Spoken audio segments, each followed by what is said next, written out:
চতিয়াৰ দক্ষিণ অঞ্চলৰ ধৰ্মীয় আৰু ভাষিক সংখ্যালঘু ৰাইজৰ অধ্যুষিত অঞ্চল বৃহত্তৰ কৰয়নী অঞ্চলটোত এক সাংস্কৃতিক পৰিৱেশ সৃষ্টি কৰাৰ লক্ষ্যৰে সিপৰীয়া বৃহত্তৰ ৰঙালী বিহু উদযাপন সমিতিৰ উদ্যোগত চতিয়া নদুৱাৰ সংগীত বিদ্যাপীঠৰ সহযোগত 15 দিনীয়া সৃষ্টিশীল নৃত্যৰ এক কৰ্মশালা সোমবাৰৰ পৰা অনুষ্ঠিত হৈছে।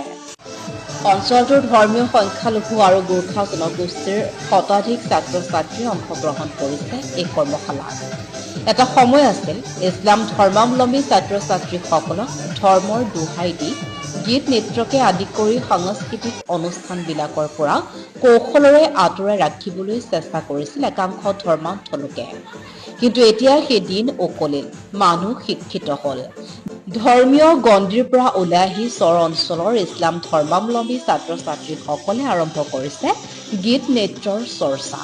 তাৰে উদাহৰণ চতিয়াৰ ধৰ্মীয় সংখ্যালঘু অধ্যুষিত কৰয়নী অনুষ্ঠানত হোৱা এই সৃষ্টিশীল নৃত্যৰ কৰ্মশালা।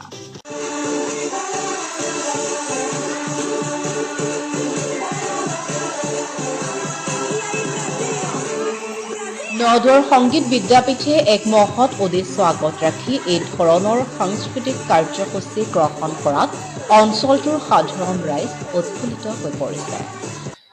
নদুৱাৰ সংগীত বিদ্যাপীঠৰ সহযোগত আমি 15 আৰু 16 তাৰিখে আমাৰ ইয়াত